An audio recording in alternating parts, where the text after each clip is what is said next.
Selamat sore dan salam sejahtera untuk kita semua. Pada sore hari ini kita akan belajar mengenal bagaimana chapter design dan lesson design. Bersama dengan saya, Rahel, dari kelas Offering A 2020. Yang pertama, kita akan ngebahas mengenai apa sih itu chapter design. Nah, sebelumnya saya ingin menanyakan kepada teman-teman semuanya, sebelumnya pernah nggak sih mendengar chapter design itu apa, bagaimana bentuknya? Nah, jadi di sini sedikit saya jelaskan, chapter design ini adalah bagian dari lesson study. Nah, sebelum kita ngebahas mengenai chapter design, ada baiknya kita mengetahui terlebih dahulu apa itu lesson study. Jadi, lesson study adalah suatu pendekatan yang bertujuan untuk meningkatkan kualitas pembelajaran. Lesson study ini bermula dari Jepang, yaitu dari bahasa Hyuknoken Yu, yang artinya itu adalah mengkaji pembelajaran menurut Ibu Prof. Hera Susilo.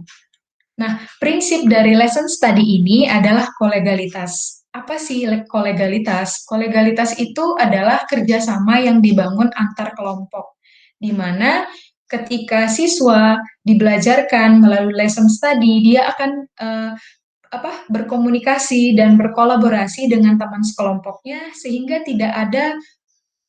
tidak membentuk yang namanya kompetisi belajar. Nah, jadi semua saling membantu ketika siswa yang lebih dominan akan membantu yang kurang. Nah, jadi tidak pernah siswa itu merasa dia akan hebat sendirian. Seperti itu. Selanjutnya, dalam tahap lesson study ini, itu terbagi menjadi 3 sebenarnya. Tapi di akhir ada tambahan yaitu refleksi. Apa aja? Yang pertama plan. Di mana plan ini kita sebagai calon pendidik akan merancangkan pembelajaran apa yang kita inginkan. Kita akan membuat chapter design, lesson plan, atau yang kita dengar dengan RPP. Oke, yang kedua itu do. Nah, jadi dari apa yang kita rencanakan, kita akan melaksanakan pembelajaran tersebut. Dan yang ketiga itu ada C. C ini adalah tugas dari observer mengamati guru atau dosen model yang melakukan rancangan pembelajarannya.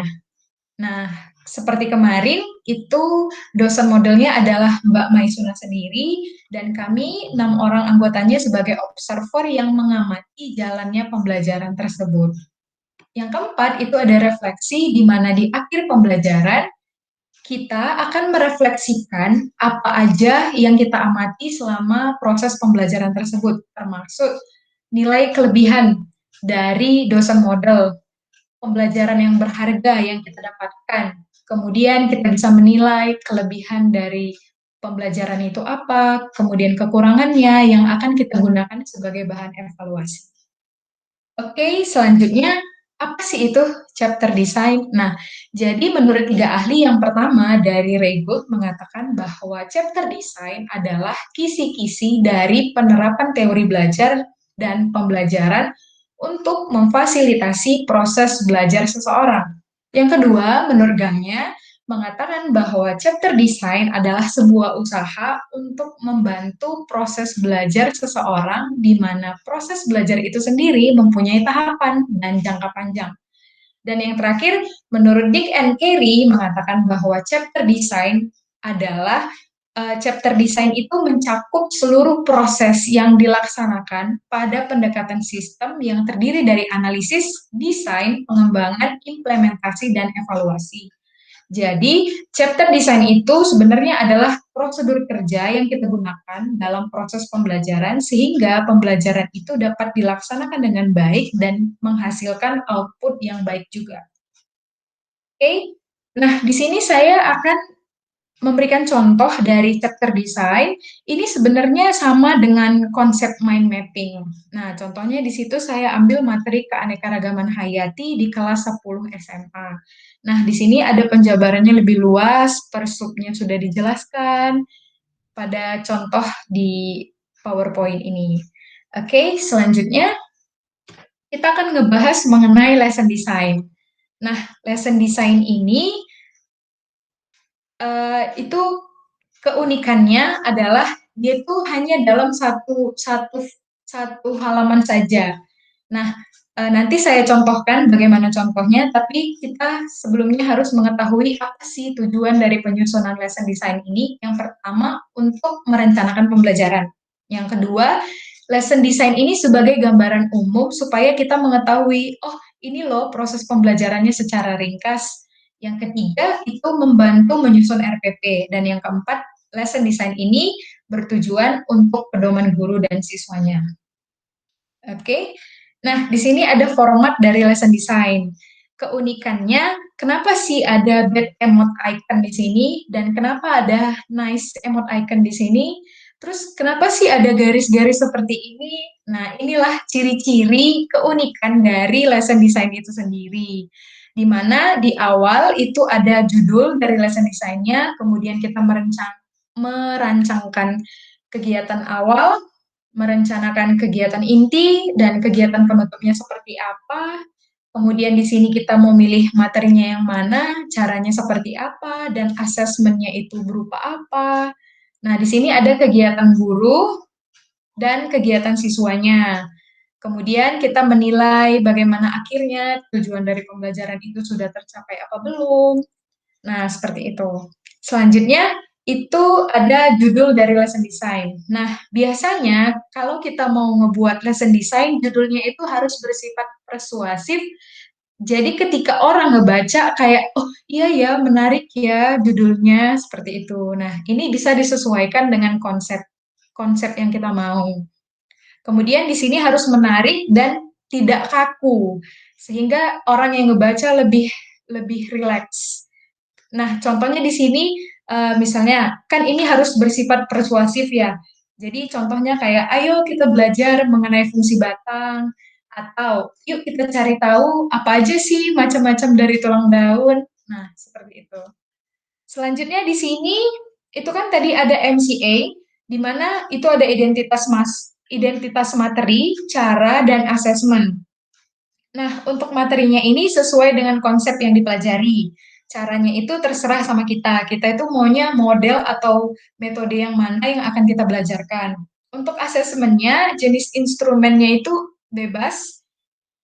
Bagaimana kita menggunakan instrumen itu untuk mengukur ketercapaian tujuan dari pembelajaran yang kita inginkan. Oke, next. Nah, langkah pembelajarannya itu tadi ya, pasti teman-teman udah paham ada kegiatan awal, di mana dimulai dari memberikan motivasi, kemudian guru memberikan apresiasi, lalu di kegiatan inti, siswanya secara aktif, mengerjakan LKM mungkin, atau LKS. Nah, di akhir itu ada penguatan dari dosen model atau dari guru, guru, guru modelnya. Oke. Dan yang terakhir itu biasanya pendidik itu memberikan tugas tugas seperti jumping task atau post test atau ya tugas dengan deadline yang seminggu mungkin setelah pembelajaran itu seperti itu. Ada banyak macam asesmen yang bakal kita berikan kepada siswanya. Oke.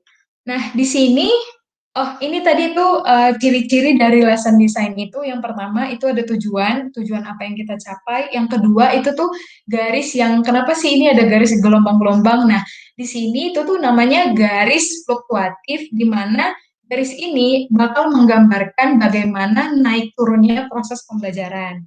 Yang ketiga itu ada bad emote icon yang tadi saya bilang itu menggambarkan bagaimana kondisi siswa sebelum proses pembelajaran. Nah, sebaliknya dengan nice emote icon itu menggambarkan bagaimana kondisi siswa itu setelah proses pembelajaran. Nah, di sini saya akan memberikan satu contohnya.